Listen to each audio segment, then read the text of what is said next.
Japanese pronunciation is actually extremely straightforward. There's only vowel sounds and a few consonants. Here I will go over all of the pronunciation that you need to know, starting with the vowel sounds. A, I, U, E, O. That's how you pronounce them. It's pretty straightforward. The only thing you need to know is that when you pronounce U, you don't round your lips. It's not U, it's U. Next is Ka, Ki, Ku, Ke, Ko. Just going through the 5 vowels, but using K as the start. Next is Sa, Shi, Su, Se, So. Notice that there is no C, it's pronounced Shi. This is the first exception. Ta, Chi, Tsu, Te, To. Again, there's exceptions. There's no T sound, it's Chi. And there's no Tu sound, it's Tsu. Think tsunami. Then there's Na, Ni, Nu, Ne, No. No exceptions in there. Ha, Hi, Hu, He, Ho. There is one exception here, even though it's not written. Hu or Hu is actually pronounced like Fu. You'll see it written using an F or an H. A lot of times it'll be written with an Fu, and then the others in the H column are written with an H. It's not actually an F, so don't let your bottom lip touch your top teeth when you say the F sound. Think of it as more like a breathy W, so it's Fu. Ma, Mi, Mu, Me, Mo. Ya, Yu, Yo. There used to be Ye. I'm not sure if there used to be a Yi, but there used to be a Ye a long time ago, which is why we say Japanese Yen. And in Japanese it's actually pronounced En, not Yen. Da, Di, Du, De, Do. This is probably going to be the hardest sound for you to make, the R. If you speak Spanish or Norwegian or Swedish or something, it's going to be the same R approximately as those R's. Just don't roll your R's like in Spanish. It's kind of between an L and a D. Wa, O. There's no we or we. There used to be. If you look up an old hiragana chart, there are characters for we and we. There was never a character for wu. Notice that when I pronounced W-O, I didn't say wo, I said o.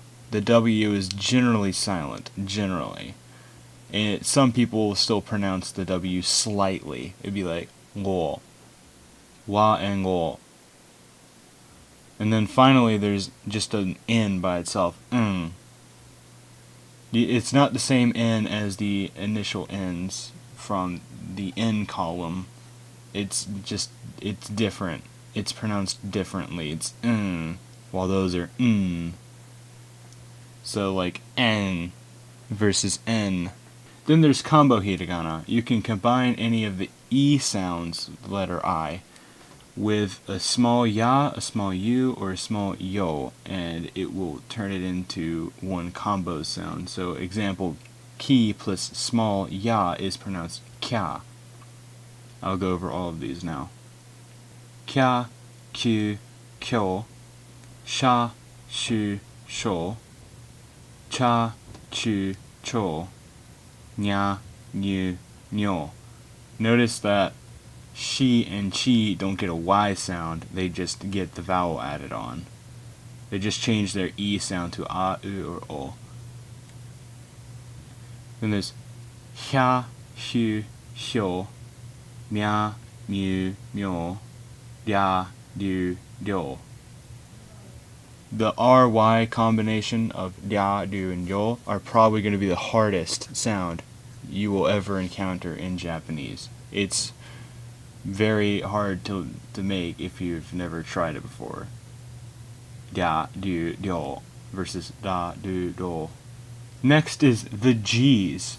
So in Japanese, certain characters like the K's, the ka, ki, ku, ke, and ko, if you add a dakuten, the two little lines off to the top right, voices the sounds. In the case of the K's, it turns them into G's. S's turn into Z's, with the exception of she turning into G. The T's turn into D's, with the exception of chi turning into G as well, and tsu turning into z. There's nothing for N's to change to. H's turn into B's if you put the two little lines, but they turn into P's if you put a circle. M's don't change, Y's don't change, R's don't change, W's don't change, and final N does not change.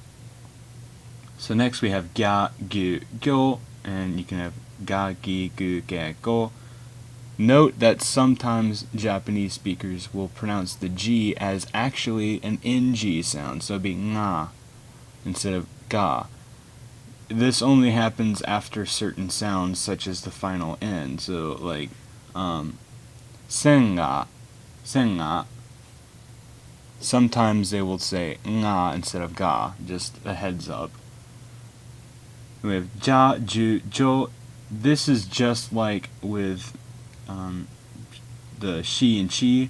G, you don't really add the Y sound, but you can either write the Y or not write the Y. It depends on your style of writing, so you can either write J-A or J-Y-A. I don't write the Y's personally. This chart does. Then you have ja, ju, jo. These are going to be pronounced almost identically to the J's. So you have ja and you have ja.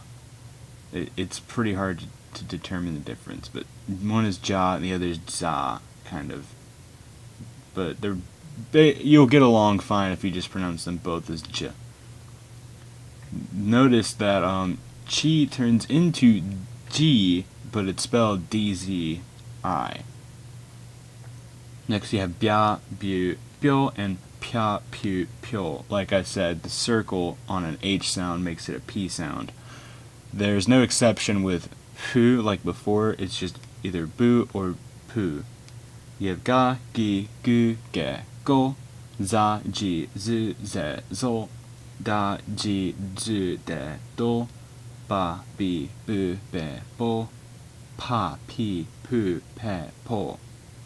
Sometimes you'll encounter moments where a final U sound is actually dropped, or a she is just pronounced sh. In the case of the word desu, you don't pronounce the U at the end, or at least you devoice it where it's extremely quiet and fast, so it's actually pronounced des. Notice there's a little I at the end, des. But try and do it as little as possible, des. You can get by just saying des, and that being the end of it. So, kore wa hon desu. Notice I didn't say desu, I said des. An example of she turning into just sh is in the word for to do is suru. If you change it to the te form, it turns into shite. Not shite, it's shite. Other than those, you will always pronounce every single syllable exactly the same volume and length of time, including the final N. N gets pronounced exactly the same amount of time as ki or u or o or any other sound. So sensei is not pronounced sensei, it's sensei. Sometimes the final N actually changes how it's pronounced based on the next sound, such as if a P follows after, like in senpai, you pronounce it as an M instead of ing. Before a G as well, like sanga, you do the whole NG thing as well. Vowel sounds can be lengthened by adding an additional vowel to them. E can be lengthened by adding the letter I to it, so E plus E is A. Rarely you'll see double vowels to indicate longer sounds, like in all of the familial terms, oka-san, oni-san, one-san, etc. The way you lengthen O is by adding an U to it, so O, such as in Tokyo. However, some words actually use another O instead of an U, so it's actually like the word tori means street or avenue, it doesn't use toori, it's toori. And 10 days is pronounced toka. One final thing you need to learn about Japanese pronunciation is doubled consonants. If you draw a small tsu character, it indicates a doubled consonant, such as in wakatta.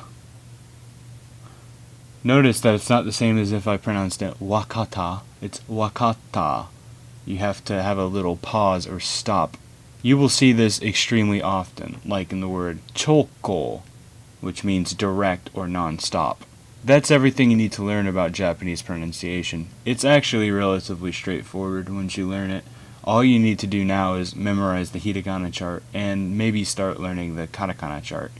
That way you can follow along with the rest of the series.